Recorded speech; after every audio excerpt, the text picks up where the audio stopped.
There are more women school administrators than there are male school administrators, but not by a whole lot, almost 50-50. So 55% of all school administrators are women and 45% are male. But when you dive a little bit deeper, you see that 11% of all school administrators are black. But then when you dive even deeper, you see that only 2% of all school administrators are black males. And to take it one step further, out of all of the black male school administrators, the average age is 47. So what can I, as a 30-year-old black male school administrator, what can I teach you? Well, here are my top 5 essential tips to be an effective school leader. And since only 2% of my subscribers are black males, that's why these tools are helpful for the rest of you as well. So here are my top 5 in no particular order. The very first one is that you have to have tough skin. All right, tough skin because you're never going to please everybody.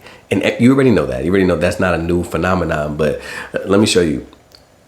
There are things that you're going to do that people are going to be displeased with, and a lot of times they'll be very vocal with their displeasure. So I'll give you a quick example. I remember my first the first things I did at the beginning of the year, I had to roll out the curriculum to all the people in the whole entire school. And I put the curriculum in a storage room and I segmented it by grade level and told the teachers that they can come pick it up. And I overheard somebody asked me and they said, like, why can't you just bring it to our rooms? You know, we have to set up our classroom. We have stuff to do. We're getting ready for open house. Why can't you bring it by? And I had other things to do as well, but I was like, maybe they're right. Maybe, I'm not setting up a room for open house. I can take this extra step. So then I started delivering it to classrooms. I remember I delivered it to this one teacher's classroom, a different teacher. I delivered it to her classroom. And when I walked out, she wasn't in there. When I walked out, I heard her walk in behind me and say to somebody, I know this man didn't just drop these workbooks on my desk. And I was like, yo, you can't win. You can't win. If I leave them in the storage room, somebody's going to be upset that I left them. If I deliver them, somebody's going to be upset that I put them in the wrong place. You know what I'm saying? And that's when I started thinking, you have to have tough skin in this work, because there's always going to be something that you do that's going to affect so many people. And because it affects so many people, obviously not everybody's going to have the same response to it. So you have to be tough enough to know, to not take it personally, to not internalize it, but tough enough to do the things that you are going to do and be okay with the outcome. Now, always reflect on it and see if you can do things better or do things differently the next time. But you have to be tough enough to make a decision and go for it. Sometimes it's going to be the right one, sometimes it's going to be the wrong one. But since you have tough skin, it's not going to stop you from making decisions. Another reason why you should have tough skin is because you're not going to be everybody's cup of tea. I'm not everybody's cup of tea. I see the comments. I see people talking about my motivating style or my encouragement or my positivity. It's not for everybody, and that's okay. I'm not for everybody. And honestly, you're not for everybody either.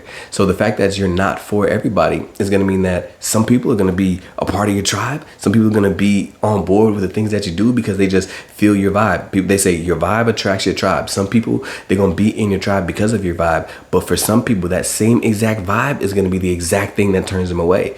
And they just can't stand you. It's just how things are.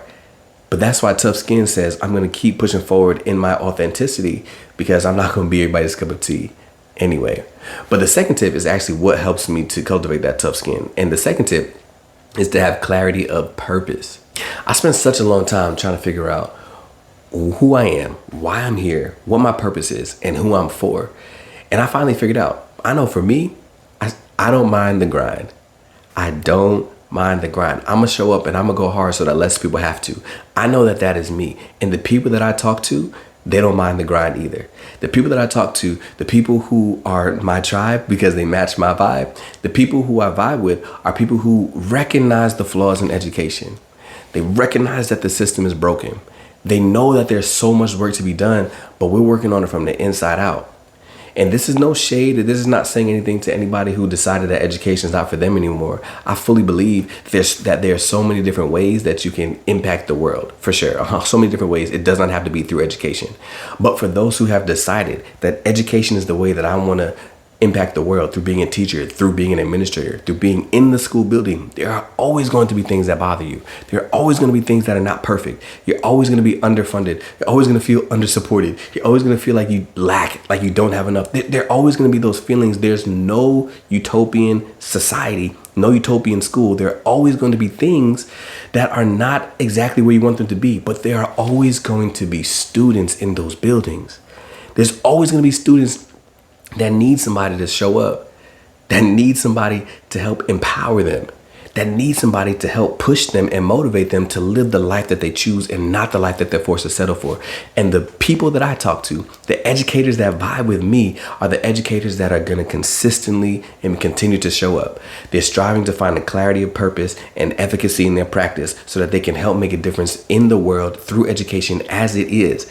Do I want education to change? Yes. Do I want teachers to be paid more? Absolutely. Am I working to change some systems? For sure. And I know there's some amazing educators that I follow, some other people that are doing some fantastic things. They're trying to put policies in place. These are going to take years to implement. I have a hurting student that's showing up in the morning that I need to be there for. That's what I'm talking to. And since I have that clarity of purpose, it helps me to keep pushing forward. Like I said, it helps me cultivate tough skin, because we may not vibe, but I'm so firm on and clear on what my purpose is and what I'm supposed to do that it's okay if I'm turning you off, if I'm turning you away. That's fine for me, because I'm clear on what I was called to do and what I'm supposed to be doing. So the question I have for you now is, what is your purpose? What is your purpose? Not just your why, like not just why do you show up, but what is your purpose? And what team do you need to help you get there?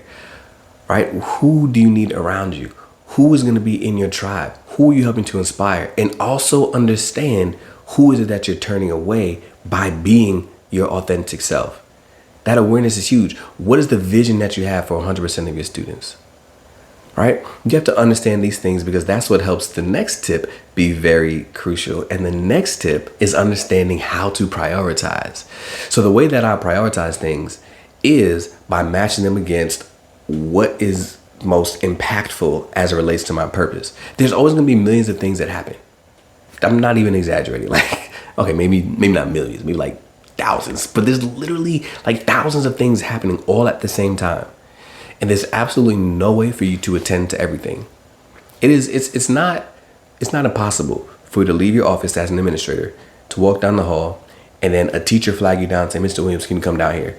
Right. So, and as you're walking down to the teacher, you come across a student scuffle. Right now, I gotta have to deal with that. And as you're walking towards the teacher, your walkie goes off because there's a parent in the front office that wants to talk to you. And as I'm still walking to that teacher, another teacher taps you on the shoulder and says, my child is sick. I need to go home early real quick. Is there any coverage? All this walking down the hall, like walking down the hall to one teacher. So many different things can happen, and so many different things can come from so many different directions. How do you then deal with all of that? Well, the way that I do it, like I said, the way I do it, that still lets me leave school at the end of the day at 5 p.m. with my laptop closed on my desk, is by prioritizing the things that are the utmost importance as it relates to my clarity of purpose. I understand the things that I'm called to do. I understand the things that I have to do, right? And that helps me understand when two things are simultaneously happening. I ask myself, which one is aligned with my purpose and which one is something that somebody else would be able to do? Because you don't have to be the one to do everything. You really don't. You don't have to be the one to do everything, but you have to be the one that operates in your zone of excellence, which is operating in what your purpose is, which again is why that second tip is so important, in understanding what your purpose is. So knowing what your purpose is and operating within that then helps you to differentiate in the moment. What is it that I have to work on? What is it that I need to delegate? What is it I need to ask somebody else to help me with? What is it that I can implore my team, that I can empower somebody else to help me with? You get to ask these questions because now you understand, you know what I'm saying? Like where your priorities lie. The next thing is that you have to have a spine. And a spine is different than tough skin, because with a spine, I'm saying you have to stand firm on the vision. And you may be flexible a little bit. You can lean a little bit. You can bend here and there. But there's a point that if you go too far, you'll be paralyzed and ineffective. That's what I mean by having a spine. Having a spine means understanding that you must be stubborn on the vision, but flexible on the plans. And stubborn on the vision means Again, when you have clarity of purpose and know what that vision is that you need to see happen, that dream that you have for students, that vision that you have for 100% of your students, that vision is strong, right? But understanding that you don't know everything, that sometimes you estimated wrong, that you under anticipated something, and you have to sway a little bit, you have to lean a little bit, you have to lean on some other people, but not to the point where the vision breaks. I'll give you a quick example. Early in the year, I had a vision. Well, not I had a vision, but early in the year, so one of the visions of the school this year was that every student will reach their stretch growth in iReady, which means that they would grow more than a year and a half.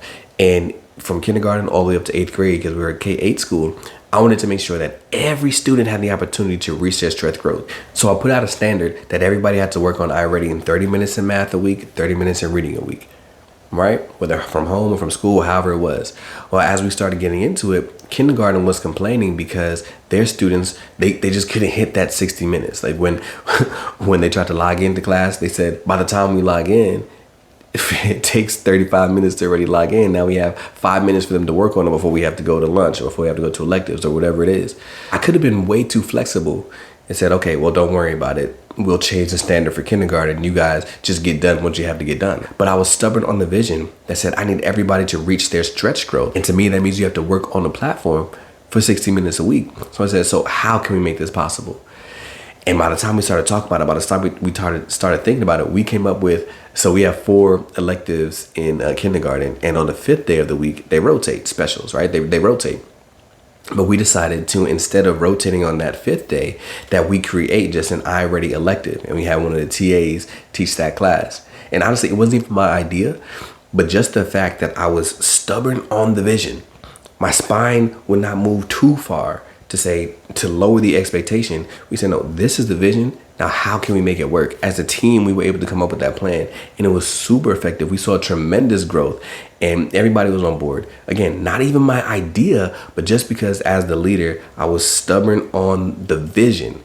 We said, how can we now make this vision come true? And the team was able to come together and figure it out. Another tip that I would say is follow through, especially when it comes to communication.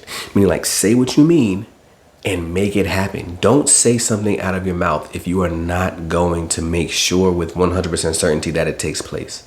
Now, I understand that sometimes things come up and sometimes you can't make it happen. I get that. Nobody's perfect. But you need to, when you say something, it needs to be with full intent of you being able to make sure that it happens. If you are not certain that you can make it happen, do not say it, because your credibility is huge, and you want to people to recognize you as reliable and credible. And if you say it is going to happen, that's what makes you trustworthy. And people show up for administrators who they know, like, and trust. If they don't trust you, they're not going to show up for you. They're going to say they feel unsupported. They're going to say you're not there for them. Say the things that you mean and show up.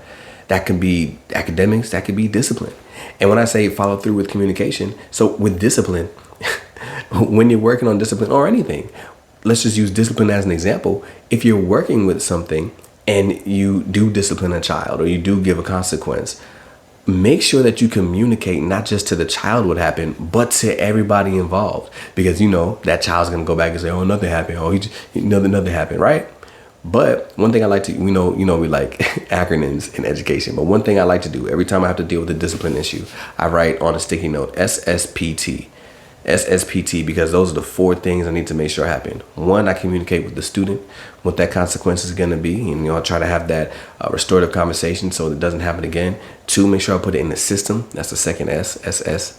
And then the T is for the teacher, because I'm communicating to the teacher what I did with the student, what consequence they got. And P, the parent, same thing, communicating with the parent what the consequence was, what the action was, and all those great things. So for every time there's a discipline issue, I go SSTP and make sure that everybody's communicated with, so we're all on the same page to understand that an action was committed, I dealt with it, and here's what happened as a result. That's what I'm talking about in terms of follow through communication. It's one thing to deal with it, right? But if you want to be a super effective administrator, you then also have to communicate to all those that are involved that it was dealt with. So I really hope those tips were helpful. In the next video, we're going to be talking about how to nail that admin interview. I know it's that time of year where we're trying to interview for new positions. We're going to talk about the tips and strategies that I used to nail my administrative interview. But in the meantime, watch this video that is talking about, is being an administrator even for me? You want to check it out to see if this is the next step for you, or if staying in the classroom for a little bit longer is your prerogative. I'll see you in the next one.